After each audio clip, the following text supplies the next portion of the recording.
બાપ બનવાની ક્ષમતા નહોતી, પણ મેં બધો દોષ મારી પત્ની પર નાખી દીધો. માએ તેને ઘરમાંથી ધક્કા મારીને કાઢી મૂકી અને મારા બીજા લગ્ન કરાવી દીધા. મારે તેનાથી 3 સંતાનો થયા, પણ મને ક્યારેય શાંતિ ન મળી. મેં મારી બીજી પત્ની પર શંકા કરવાનું શરૂ કરી દીધું. એક દિવસ બજારમાં પહેલી પત્ની મળી તો તેણે કહ્યું, જો સત્ય જાણવું હોય ને તો આજ રાત્રે મારા ઘરે આવી જજો. હું બધાથી છુપાઈને તેના ઘરે ગયો અને ત્યાં જે જોયું તેનાથી મારા હોશ ઉડી ગયા. હવે હું ગભરાટમાં હોસ્પિટલના આંગણામાં ફરી રહ્યો હતો. મારી અંદર એક એવી આગ લાગી હતી જેનો કોઈ ઉકેલ નહોતો. આસપાસ લોકો મને વિચિત્ર નજરે જોઈ રહ્યા હતા, પણ હું કોઈને શું કહું? મારી પત્ની હોસ્પિટલની અંદર હતી. તે 3જી વખત ગર્ભવતી હતી અને આજે અચાનક તબિયત બગડતા હું તેને હોસ્પિટલ લઈને આવ્યો હતો. પણ મારા ચહેરા પર એવી ઉદાસી હતી જાણે મારી આખી દુનિયા ઉજ્જડ થવાની હોય. થોડી વાર પછી એક નર્સ બહાર આવી. તેના ચહેરા પર ખુશી હતી. તેણે મને એક નાનું થાબડું પકડાવ્યું જેમાં એક નાનું બાળક લપેટેલું હતું. નર્સ બોલી, અભિનંદન, તમારે ત્યાં દીકરો થયો છે ને તમારી પત્ની પણ બિલકુલ ઠીક છે. નર્સની વાત સાંભળતા જ મારો ચહેરો સફેદ પડી ગયો, જાણે બધું લોહી સુકાઈ ગયું હોય. મેં એક ઠંડી નજરે તે બાળક પર નજર નાખી જે મારા ખોળામાં હતું. નર્સ પણ મને વિચિત્ર નજરે જોઈ રહી હતી. કદાચ મારા ચહેરાના હાવભાવ જોઈને તે પણ ચોંકી ગઈ હતી. તેણે પૂછ્યું, શું વાત છે? શું તમને ખુશી નથી થઈ? હોસ્પિટલમાં તો જેમને ત્યાં દીકરો થાય છે તેઓ મીઠાઈઓ વહેંચતા થાકતા નથી, પણ તમને જોઈને તો એવું લાગી રહ્યું છે જાણે કોઈ દુઃખ થઈ ગયું હોય. નર્સ હું બગાડીને ચાલી ગઈ. હું જે કંઈક અંદર અનુભવી રહ્યો હતો, જો તે નર્સ જાણી જાત તો કદાચ તે પણ આઘાતથી પાગલ થઈ જાત. તે બાળકને જોતા જોતા મારી આંખોમાં આંસુ વહેવા લાગ્યા. મારો શ્વાસ જમણી તરફ અટકી ગયો. તેમણે પણ જલ્દીથી બાળક મારા ખોળામાંથી લઈ લીધું. તમારી તબિયત ઠીક નથી લાગી રહી, નવીન, તમે એવું કરો, ઘરે ચાલ્યા જાઓ. કદાચ તેમણે મારા ચહેરા પરથી કંઈક અનુભવ થઈ ગયો હતો. મેં આભાર માન્યો અને પત્નીને એક નજર જોયા વગર પાછો મારા ઘરે આવી ગયો. જોવાની હિંમત તો મારામાં હતી જ નહીં. આખા ઘરમાં શાંતિ હતી. મારા પહેલા બંને બાળકોને મારી પત્નીએ તેના પિયર મોકલી દીધા હતા, એટલે મને તેમની કોઈ ચિંતા નહોતી. આજે જે કંઈ થયું હતું તેના પછી હું અંદરથી ખરાબ રીતે તૂટી ગયો હતો. હું ત્યાં જ જમીન પર બેસીને ધ્રુસકે રડવા લાગ્યો. મારું ધ્યાન આજથી 6 વર્ષ પહેલા બનેલી ઘટના તરફ ગયું અને મને આજે આ વળાંક પર લાવીને ઊભો કરી દીધો. તે દિવસોમાં હું નવો કોલેજમાંથી છૂટો થયો હતો. જુવાની હતી અને થોડા મારા બાપના પૈસાનું અસર હતી. મને લાગતું હતું કે હું હવામાં ઉડી રહ્યો છું. મિત્રોએ હિલ સ્ટેશન જવાનો પ્રોગ્રામ બનાવ્યો તો મારાથી પણ રહેવાયું નહીં. મેં માને વાત કરી દીધી, પાગલ છે, શું આવતા અઠવાડિયે તારા લગ્ન છે ને તું હિલ સ્ટેશન જઈ રહ્યો છે? તારી પત્નીને લઈને જજે લગ્ન પછી. બધા મિત્રો સાથે લગ્નથી 1 અઠવાડિયું પહેલા કોણ ફરવા જાય છે? માએ મને ખીજાયા, પણ મેં પણ મોં બગાડ્યો અને આ જબરદસ્તીના લગ્નમાં કોઈ રસ નહોતો. હું મારી જિંદગી જાતે એન્જોય કરવા માંગતો હતો. માના ના પાડવા છતાંય હું મિત્રો સાથે હિલ સ્ટેશનમાં ચાલ્યો ગયો. હિલ સ્ટેશનની સુંદર પહાડી ઘાટીઓમાં દિવસ રાત ફરતા ફરતા મેં ખૂબ મજા કરી. ખિસ્સામાં પૈસા હતા જેથી આ દુનિયા મને મારા પગ નીચે લાગતી હતી. હિલ સ્ટેશન આવ્યું અને અમારે 3જો દિવસ હતો જ્યારે મારા મિત્રો મારા રૂમમાં આવ્યા. અરે તું અહીંયા જ બેઠો છે, જલ્દી ચાલ, પાછળ પહાડોમાં એક જંગલ છે જે ઉપર જાય છે, બહુ સુંદર જગ્યા છે. જોકે ટૂર ગાઈડે ત્યાં જવાની ના પાડી હતી, પણ અમે ભલા કોઈની વાત ક્યાં માનીએ. મારા મિત્રે મારો હાથ પર હાથ માર્યો અને જોરથી હસ્યો. હું પણ ખુશીથી કૂદી પડ્યો. મને પણ આવા છુપાયેલા રસ્તાઓ શોધવાનો બહુ શોખ હતો. રાત થવાની હતી. મિત્રો મને બોલાવી રહ્યા હતા અને હું મારા બૂટ શોધી રહ્યો હતો જે આજે પાછા આવ્યા પછી ખબર નહીં ક્યાં ઉતારી દીધા હતા. અરે આવી જા, મોડું ન કર, મારા મિત્રએ અવાજ લગાવ્યો. તો મેં ચીડાઈને એક હલકું બૂટ પહેરી લીધું જેને હું ઘરેથી ફક્ત હોટલના રૂમમાં પહેરવા માટે લાવ્યો હતો. મારા બૂટ જોઈને મિત્રોને આશ્ચર્ય તો થયું, પણ મેં વાત ટાળી દીધી. અરે હું શક્તિશાળી છું આ બૂટ સાથે પહાડી પર ચડી જઈશ. અમે ચારેય મિત્રો રૂમમાંથી બહાર નીકળી આવ્યા. હોટલના પાછલા ભાગમાં એક પહાડી હતી, જેની ઉપર એક વળેલું જંગલ હતું, જે ઉપર જતા જતા વધારે ઘાટું થઈ જ રહ્યું હતું. આમ તેમ નજર બચાવીને અમે લોકો તે જંગલમાં દાખલ થઈ ગયા. મારા મિત્રો હસતા હસતા બોલતા આગળ ચાલી રહ્યા હતા. વાસ્તવિકતા એ હતી કે મારો બૂટને તકલીફ આપી રહી હતી. જંગલની જમીન બહુ ઉબડ-ખાબડથી અને કાંટા પથ્થર મારા પગને ઘાયલ કરી રહ્યા હતા. પણ હું નહોતો ઈચ્છતો કે મારા મિત્રો તેની ખબર પડે, એટલે ચહેરા પર સ્મિત સજાવીને હું ઝડપથી આગળ વધતો જઈ રહ્યો હતો. જંગલ વધારે ઘાટું થઈ જ રહ્યું હતું. મારા પગમાં પરસેવો આવવા લાગ્યો અને ચપ્પલ લપસવા લાગી. ત્યારે જ મારા મિત્રોએ પાછો ફરીને મજાકમાં જોરથી કહ્યું, "શું વાત છે નમીન, તું વૃદ્ધ થઈ ગયો છે? શું જે આટલું ધીમે ધીમે ચાલી રહ્યો છે?" મને થોડી શરમ આવી. મેં છાતી ફૂલાવીને કહ્યું, "અરે વૃદ્ધ તો હું મારા દુશ્મન હમણાં જોજે, હું તમને લોકોને મારી સાચી શક્તિ બતાવું છું." અને જલ્દીથી 2 ડગલા ચાલીને તેમની આગળ નીકળી ગયો, એ જાણ્યા વગર કે તેઓ તો ફક્ત મજાક કરી રહ્યા હતા. હવે અમે પહાડીઓની ટોચ પર પહોંચી ચૂક્યા હતા, જેની બીજી તરફ ઊંડી ખીણો હતી. હું જ્યારે ટોચ પર પહોંચ્યો તો મારું સંતુલન જાળવી ન શક્યો. ચપ્પલ તો પહેલેથી જ પરસેવાના કારણે લપસણા થઈ રહ્યા હતા. મારો પગ લપસ્યો અને હું ઢોળાવથી નીચે ગડબડતો ગયો. મારા મિત્રો ગભરાઈ ગયા.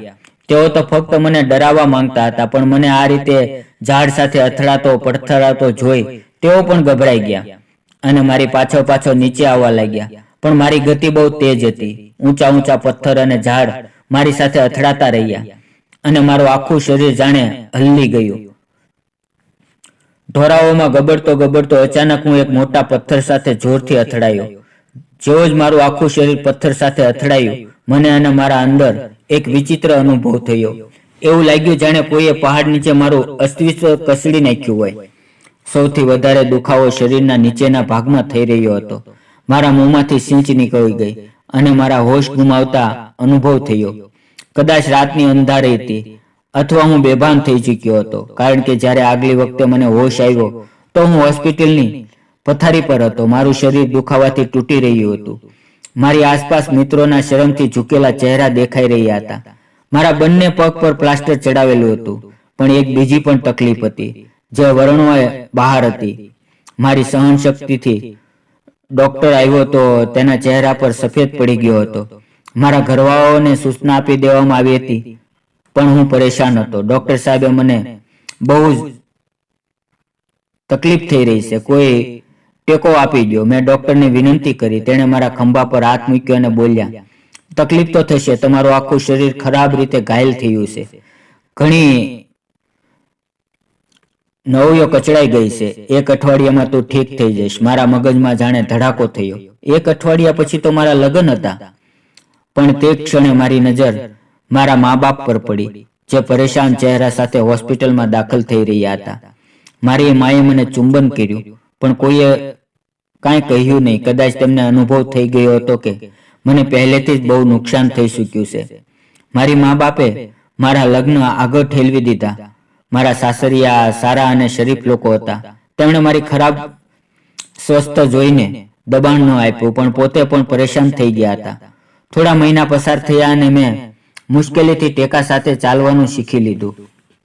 હું ફરીથી જિંદગી તરફ પાછો ફરવા લાગ્યો. આ એક ભયાનક અકસ્માત હતો, જેણે મારી જિંદગી વેરાન કરી દીધી હતી. પણ આખરે મારા પગ આ રીતે ઠીક થઈ ગયા અને હું ફરીથી ચાલવા ફરવા લાયક થઈ ગયો. ઘરમાં ફરીથી લગ્નની તૈયારીઓ શરૂ થઈ. જમીન પર ચાલવાના બરાબર 1 મહિના પછી મારી માએ દુલ્હનને પરણાવીને લઈ આવી. લગ્નના દિવસે હું બહુ ખુશ હતો, કેમ કે મારી પત્ની કુટુંબની સૌથી સુંદર છોકરી હતી. એટલી રૂપાળી છોકરી મેં પહેલા ક્યારેય જોઈ નહોતી. તે વિનમ્ર અને સંસ્કારી પણ હતી. તેણે આવતાની સાથે જ આખું ઘર સંભાળ્યું. હું હેરાન રહી ગયો. મારા બેદરકાર સ્વભાવ તો દુર્ઘટના પછી જ બદલાઈ ગયો હતો. હવે હું ધ્યાનથી પિતાજીના ધંધાને સંભાળી રહ્યો હતો. ઘરમાં ખુશીઓ પાછી આવી ગઈ હતી. જ્યારે હું ઘરે આવતો ત્યારે મારી પત્ની મને જમવાનું અને ચા વિશે પૂછતી. અને મારી એટલી બધી સેવા કરતી કે હું ભાવુક થઈ જતો. જિંદગીમાં હવે કોઈ કમી નહોતી એવું મને લાગતું હતું. પરંતુ પછી એક રાત્રે જમવાના ટેબલ પર મેં માને પૂછી લીધું, શું વાત છે માં? આજે તમે બહુ ચૂપચાપ લાગી રહ્યા છો. મારા પૂછવાની વાર હતી કે માએ એક ઊંડો શ્વાસ લીધો અને બોલ્યા, તારી સાથે પિયાના લગ્ન થયા હતા. નવીન, આજે તેના ઘરે દીકરો થયો છે. તને ખ્યાલ છે ને કે તમારા બંનેના લગ્નને 1 વર્ષ થઈ ગયું છે, પરંતુ હજી સુધી તમે અમને કોઈ ખુશખબર નથી આપી. ઠીક છે, જિંદગીને એન્જોય કરવી જોઈએ, હરવું ફરવું જોઈએ, પરંતુ આ બધું બાળક પછી પણ તો થઈ શકે છે. એટલે હવે તમારે બંનેએ તમારા પરિવારને વધારવા પર ધ્યાન આપવું જોઈએ. માની વાત પર મેં આશ્ચર્યથી મારી પત્ની તરફ જોયું. તેનું મોઢું શરમથી લાલ થઈ ગયું હતું. અમારા લગ્નને 1 વર્ષ પસાર થઈ ગયું હતું અને મને તેનો અનુભવ પણ ન થયો, પરંતુ મારી માં તેને ખોટું સમજી રહી હતી. અમે ક્યારેય જાણી જોઈને સંતાન ન થવા વિશે વિચાર્યું ન હતું. આ તો કદાચ ભગવાનની મરજી હતી કે હજી સુધી અમારા ઘરે કોઈ સંતાન નથી. મારી વાત સાંભળીને મારું હૃદય પણ ચોંકી ગયું. ખરેખર 1 વર્ષ કોઈ નાનો સમયગાળો નથી હોતો. હવે તો મને પણ રાહત જોવા લાગી હતી. હું દર મહિને મારી પત્નીને પૂછતો, શું કોઈ આશા છે? શું મારી મહેનત રંગ લાવશે? પરંતુ તે નિરાશાથી માથું હલાવી દેતી અને મારું હૃદય પણ પીગળી જતું. એક દિવસ જ્યારે હું ઓફિસે ગયો તો મારા મિત્ર પ્રિયાંશ ખુશીથી મીઠાઈ ખાઈ રહ્યો હતો. જ્યારે મેં પૂછ્યું કે કઈ ખુશીની મીઠાઈ છે, તો તે હસતા હસતા બોલ્યો, અરે હું બાપ બની ગયો છું, દીકરો થયો છે. તેની વાત સાંભળીને મીઠાઈનો ટુકડો મારા હાથમાં જ રહી ગયો. તેના લગ્ન તો મારાથી 5 મહિના પછી થયા હતા, પરંતુ આજે તે બાપ બનવાની ખુશ ખબર સંભળાવી રહ્યો હતો. તે દિવસે હું ઉદાસ થઈ ઘરે પાછો ફર્યો. તે રાત્રે મેં પહેલીવાર મારી પત્નીને ડોક્ટર પાસે ચાલવાની વાત કરી. મારી વાત સાંભળીને થોડી વાર મને જોતી રહી, પછી અચાનક ધ્રુજકે રડવા લાગી અને બોલી, શું તમને પણ એવું લાગે છે કે હું વાંજણી છું? શું હું માં નથી બની શકતી? હું સ્તબ્ધ થઈ ગયો. મારા મનમાં આવી કોઈ વાત ક્યારેય આવી નહોતી. મેં તેને આશ્વાસન આપ્યું, ડોક્ટરને બતાવવામાં શું વાંધો છે? તે થોડી વાર વિચારતી રહી, પછી બોલી, મારી એક સગાની બહેન ડોક્ટર છે, બહુ કાબેલ છે, હું તેનો નંબર લઈ લઉં છું, આપણે કાલે તેની પાસે જઈશું. મેં હા પાડી. બીજે દિવસે અમે ડોક્ટર પાસે ગયા. ડોક્ટરે કેટલાક જરૂરી ટેસ્ટ લખ્યા. ટેસ્ટ કરાવ્યા પછી અમે ઘરે પાછા આવી ગયા. રિપોર્ટ બીજા દિવસે આવવાનો હતો. મારી પત્નીના ચહેરા પર ખુશી હતી. જ્યારે અમે ઘરે પહોંચ્યા તો માનો મૂડ બહુ ખરાબ હતો. આમ પણ આજકાલ તેનો મૂડ થોડો ખરાબ જ રહેતો હતો. તેણે મારી પત્નીને અવગણી અને મને પ્રેમથી પોતાની પાસે બેસાડ્યો. બોલ્યા, આજે ઈશા આવી હતી. તે પણ પૂછી રહી હતી કે વહુના ઘેરે ખુશખબર કેમ નથી આવતી. હું તો લોકોને જવાબ આપતા આપતા થાકી ગઈ છું. માફ કરી દે દીકરા, ના જાણે કઈ છોકરીને તારા માટે પરણાવીને લાવ્યા. જો એનામાં કોઈ ખામી હશે તો તારી જિંદગી બરબાદ કરવાની જવાબદારી હું જ છું. માની આંખોમાં આંસુ જોઈને હું બહુ પરેશાન થઈ ગયો. તેમની વાતોએ મને અંદરથી હચમચાવી દીધો, પરંતુ મને મારી પત્ની પર પૂરો ભરોસો હતો. ભલે બેચારી ગુનેગાર ન હોવા છતાં પણ શા માટે દોષી ઠેરવાઈ રહી હતી. થોડા દિવસ પછી ટેસ્ટનો રિપોર્ટ આવી ગયો. તે દિવસે મારી પત્નીના ચહેરા પર ખુશી હતી. તે રિપોર્ટ લઈને ઝડપથી મારી પાસે આવીને બોલી, જુઓ, બધા રિપોર્ટ ક્લિયર છે, મારામાં કોઈ ખરાબી નથી. ભગવાનની કૃપાથી આપણે જલ્દી જ મા બાપ બની જઈશું. તેના અવાજમાં ખુશી હતી. રિપોર્ટ જોઈને મારા હૃદયને પણ શાંતિ થઈ. મેં ફરીથી રાહ જોવાનું શરૂ કર્યું. મારી પત્ની એક દિવસ છોડીને ડોક્ટર પાસે જતી રહેતી. મારાથી વધારે કદાચ તે પોતાના માટે, સંતાન માટે પરેશાન હતી. ઓફિસ પણ લોકો મને પૂછવા લાગ્યા હતા. સમય એમ જ પસાર થઈ ગયો. લગભગ 2.5 વર્ષ પસાર થઈ ગયા હતા. એક દિવસ જ્યારે હું ઘરે આવ્યો તો જોયું કે મારી પત્ની પાણીની એક બોટલમાં કંઈક નાખી રહી હતી. મેં પૂછ્યું, આ શું કરી રહી છે? તે ચોંકી ગઈ, જાણે કોઈ પાપ કરતા પકડાઈ ગઈ હોય. તેનું મોઢું પડી ગયું. થોડી વાર સુધી મને જોતી રહી, પછી ધ્રુજકે રડવા લાગીને બોલી, જાણે આ કેવી કસોટી છે. જ્યારે મા અને બાપ બંને સ્વસ્થ છે તો સંતાન કેમ નથી થઈ રહ્યું? એટલે આજે હું તાવીઝવાળા બાબા પાસેથી તાવીઝ લઈને આવી છું. આ કહીને તે રડતી રહી અને અંદર ચાલી ગઈ અને હું મારી જગ્યાએ ઊભો રહી ગયો. કોણે કહ્યું કે મા બાપ બંને સ્વસ્થ છે? મેં તો આજ સુધી મારું ચેકઅપ કરાવ્યું જ નહોતું. હું પરેશાનીમાં ધાબે જઈને ચક્કર મારવા લાગ્યો. એક પછી એક સ્પીચ પીતો રહ્યો. વારંવાર આ જ વિચાર આવી રહ્યો હતો, શું એકવાર મારે પણ મારો ટેસ્ટ નથી કરાવી લેવો જોઈએ? મારી પત્ની તો આ 2.5 વર્ષમાં કેટલાય ટેસ્ટ કરાવી ચૂકી હતી અને બધા ક્લિયર હતા. બીજે દિવસે હું ચૂપચાપ મારી પત્નીના તે જ સગા પાસે ગયો જેની બહેન મારી પત્નીને મને ચેકઅપ માટે લઈ ગઈ હતી. તે એક સારો અને ભલો છોકરો હતો. મેં તેની પાસેથી વચન લીધું કે મારા રિપોર્ટ વિશે તે ઘરમાં કોઈને કાંઈ કહેશે નહીં. તે પોતે પણ ડૉક્ટર હતો. તેને મારું સારી રીતે ચેકઅપ કર્યું અને કેટલાક ટેસ્ટ લખી આપ્યા. પરંતુ તેના ચહેરા પર છવાયેલી નિરાશા મને પહેલેથી જ ઇશારો કરી રહી હતી. જ્યારે ટેસ્ટનો રિપોર્ટ આવ્યો તો ડૉક્ટરે મને ફોન કરીને બોલાવ્યો. તેણે કહ્યું, નવીનભાઈ, તમારા માટે કોઈ સારા સમાચાર નથી. આ સાંભળીને મારા હોશ ઉડી ગયા. જાણે મને પૂછ્યું કે શું થોડા સમય પહેલા મને કોઈ મોટી દુર્ઘટના થઈ હતી. મારું ધ્યાન તે જૂના અકસ્માત તરફ ગયું અને મેં તેને બધું જણાવી દીધું. ડૉક્ટરના મોઢા પર પરાશીનો ભાવ આવી ગયો. તેણે કહ્યું, તે દુર્ઘટનાના કારણે તમારા અંદર કંઈક નુકસાન થયું છે. તમારી મર્દાનગીને ગંભીર નુકસાન પહોંચ્યું છે અને હવે તમે બાપ બનવાને લાયક નથી રહ્યા. આ સાંભળીને એવું લાગ્યું જાણે કોઈ પહાડ મારા માથા પર તૂટી પડ્યો હોય. હું જલ્દીથી મારા બૂટ ઉપાડીને ઘરે પાછો ફર્યો. પરંતુ જતા પહેલા મેં ડૉક્ટરને સખત રીતે કહ્યું કે તે મારી પત્નીને આ વિશે કોઈ વાત ન જણાવે. હવે મને અફસોસ થઈ રહ્યો હતો કે મેં તેના સગા ડૉક્ટર પાસે શા માટે જવાનું નક્કી કર્યું. દિવસો પસાર થતા ગયા અને 5 મહિના વધુ પસાર થઈ ગયા. લોકો વારંવાર પ્રશ્ન કરતા અને મારી જિંદગી મુશ્કેલ બનાવી દેતા. મારી માં દિવસ રાત મારી પત્નીને મહેણા મારતી રહી. મેં મારી નપુસંગતા વિશે વાત સૌથી છુપાવી રાખી, જેથી કોઈને કાનો કાન ખબર ન પડે. મારી પત્ની મારી સામે આંસુ વહેવતી રહી અને માં તેને વારંવાર વાંજણી કહેતી. પરંતુ મેં ક્યારેય આ સત્ય ન જણાવ્યું કે અસલ ખામી તો મારામાં છે. 3 મહિના પછી મારી માની સહનશક્તિ જવાબ દઈ ગઈ. તેણે મારા પર દબાણ કર્યું કે હું મારી પત્નીને છૂટાછેડા આપીને બીજા લગ્ન કરી લઉં. મને ખબર હતી કે ભલે હું બીજા કે ત્રીજા લગ્ન કરી લઉં પણ મારા ઘરે સંતાન નહીં થઈ શકે. ઘરના રોજના ઝઘડાથી હું કંટાળી ગયો. મારી પત્ની પણ હવે ઉદાસ રહેવા લાગી હતી. હારીને એક દિવસ મેં તેને છૂટાછેડા આપી દીધા. જ્યારે તેને છૂટાછેડાનું કાગળ મળ્યું તે થોડી ક્ષણો સુધી મને જોતી રહી અને પછી ચૂપચાપ ઘરની બહાર નીકળી ગઈ. મા પિતાથી તો જોર જોરથી આભાર માની રહ્યા હતા, કારણ કે તેમને એક વાંજણી સ્ત્રીથી છુટકારો મળી ગયો હતો. પરંતુ હું હૃદયથી બહુ પછતાઈ રહ્યો હતો અને પોતાને કામમાં વ્યસ્ત રાખવાની કોશિશ કરવા લાગ્યો. એક દિવસ જ્યારે હું કામથી પાછો ફર્યો તો ઘરમાં કંઈક અલગ જ હલચલ અનુભવ થઈ.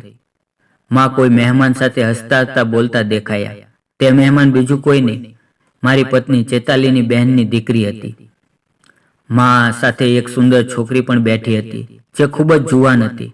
મને નવાઈ લાગી કે માં આ લોકો સાથે આટલી સારી રીતે કેવી રીતે વાત કરી રહ્યા હતા. હું ચૂપચાપ નમસ્તે કહીને મારા રૂમમાં જતો રહ્યો. રાત્રે જ્યારે મારી માં મારા રૂમમાં આવી તો તે બહુ ખુશ હતી. તેણે જણાવ્યું કે મારી પહેલી પત્નીની બહેન આજે અમારા ઘરે આવી હતી અને તે પોતાની દીકરી માટે તારો સંબંધ માંગી રહી હતી. આ બધું તેણે પોતે નથી વિચાર્યું, પરંતુ મારી પહેલી પત્નીએ જ તેને આ કરવાનું કહ્યું હતું. પિતાજીની દોલત અને મિલકત સારી એવી હતી અને અમે શહેરના એક પોશ વિસ્તારમાં રહેતા હતા. મને લાગી રહ્યું હતું કે આ બધું માત્ર દોલત અને મિલકતની લાલચમાં થઈ રહ્યું છે, પરંતુ તેમ છતાં તે બહુ ખુશ હતા. તેમને એ વાતથી શું ફરક પડતો હતો કે તેની પાછળ શું રહસ્ય છે. તેમણે મારા લગ્નની તૈયારીઓ શરૂ કરી દીધી અને જલ્દીથી જ મારી નવી દુલ્હન સીમાને પરણાવીને ઘરે લઈ આવ્યા. માં બહુ ખુશ હતી, પરંતુ મને અંદરથી ખબર હતી કે આ લગ્નનું પરિણામ પણ એ જ આવશે. ઘરવાળા સંતાનની રાહ જોશે અને થોડા સમય પછી આ પત્નીથી પણ નિરાશ થઈ જશે. સીમા ઉંમરમાં નાની અને સુંદર હતી અને તેને હજી સુધી મારી નબળાઈની ખબર જ ન હતી.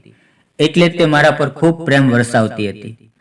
લગ્નને 4 મહિના થઈ ચૂક્યા હતા. હું ઉદાસ હૃદય સાથે કામ પર જતો અને થાકેલા ચહેરા પર પાછો આવતો. પરંતુ એક દિવસ કંઈક વિચિત્ર થયું. જેવો હું ઘરે પહોંચ્યો, માએ દરવાજા પર જ મારા મોંમાં મીઠાઈનો લાડુ મૂકી દીધો. હું હેરાન રહી ગયો. કે આ કઈ ખુશીમાં મીઠાઈ વહેંચી રહી છે. માં હદથી વધારે ખુશ લાગી રહી હતી. તેણે કહ્યું, એ જ ખુશી જેની રાહ વર્ષોથી હતી. હું હવે બાપ બનવાનો છું. તારી પત્ની ગર્ભવતી છે. આજે તેની તબિયત બગડી ગઈ હતી. હું તેને હોસ્પિટલ લઈ ગઈ અને ડોક્ટરે આ ખુશ ખબર આપી છે.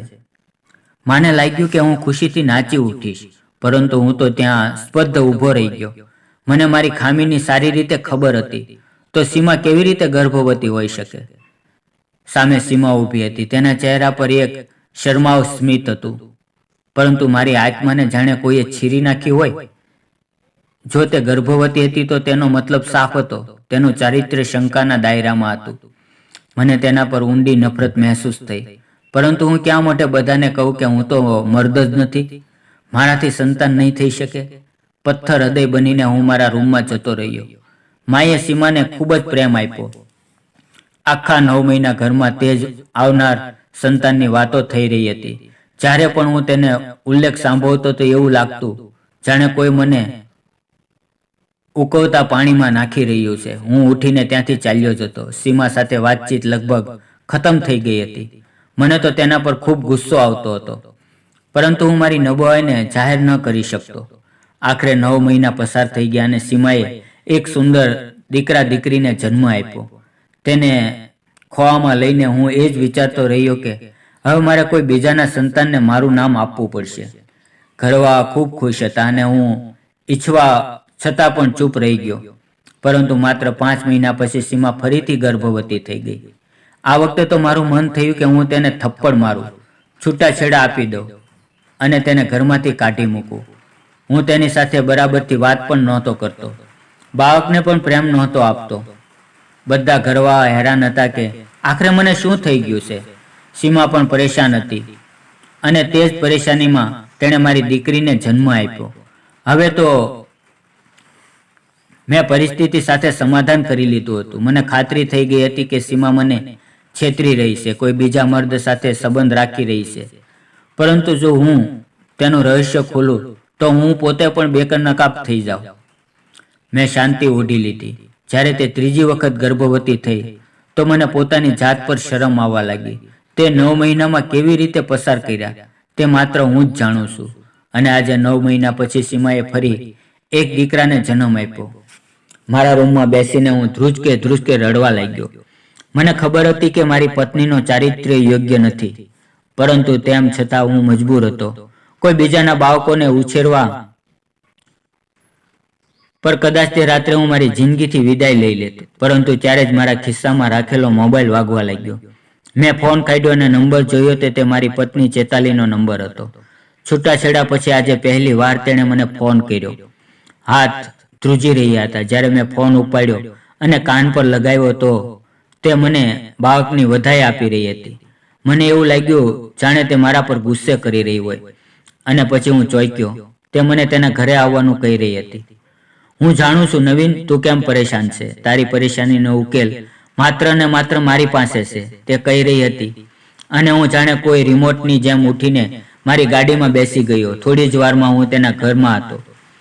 તે તેની માના ઘરમાં રહેતી હતી. મેં દરવાજા પર ટકોર માર્યા અને અંદર દાખલ થયો તો તે સામે ઊભી હતી. તેના ચહેરા પર સ્મિત હતું. તેને જોઈને એવું બિલકુલ નહોતું લાગી રહ્યું કે છૂટાછેડાનું તેને કોઈ દુઃખ છે. શું વાત છે, તું તો સંતાન માટે તરસતો હતો અને આજે તારે 3 બાળકો થઈ ગયા. તેમ છતાં તારા મોઢા પર ઉદાસી કેમ છે? તેનો તીણો અવાજ આવ્યો. મેં શરમથી માથું નમાવી દીધું. હું જાણું છું સાચું શું છે, તેણે કહ્યું. તો હું ચોંકીને માથું ઊંચક્યા, પરંતુ બીજી ક્ષણે રૂમના ખુલ્લા દરવાજામાંથી એક વ્યક્તિ અંદર દાખલ થઈ. તેને જોઈને હું આશ્ચર્યથી મારી જગ્યાએ ઊભો થઈ ગયો. તે હસતા હસતા મારી તરફ હાથ લંબાવી રહ્યો હતો, પરંતુ હું સ્તબ્ધ હતો, કારણ કે તે વ્યક્તિ બીજું કોઈ નહીં પરંતુ તે જ ડોક્ટર હતો જેણે મને જણાવ્યું હતું કે હું ક્યારેય બાપ નહીં બની શકું. તે મારી પત્નીનો સગો હતો, પરંતુ હવે પ્રશ્ન એ હતો કે તે તેના ઘરમાં શું કરી રહ્યો હતો.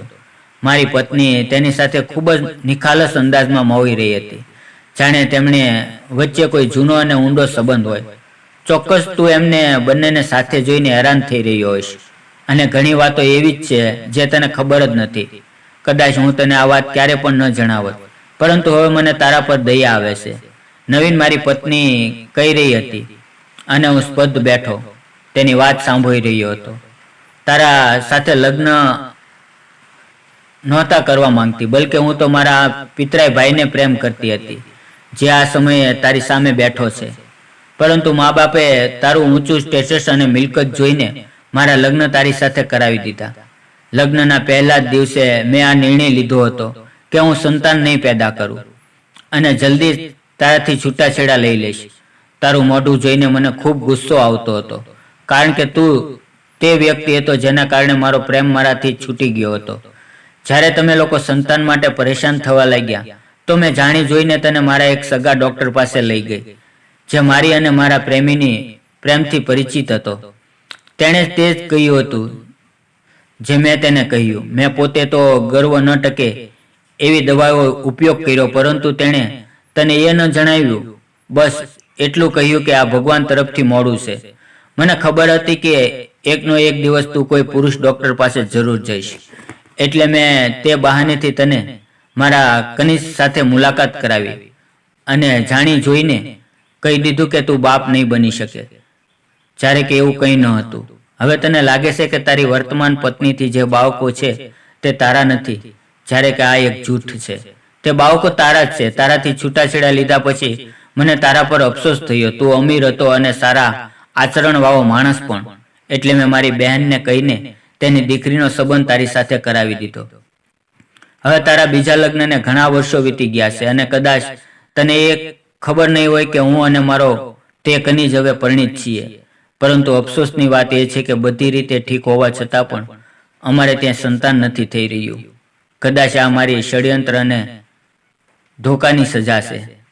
તારે મારી પત્નીની આંખોમાં આંસુથી ભરાઈ ગઈ. ધન્યવાદ મિત્રો. આ વાર્તા તમને કેવી લાગી જરૂર જણાવજો. ફરી મળશું આવતીકાલે એક નવી વાર્તાની અંદર. ત્યાં સુધી આવજો.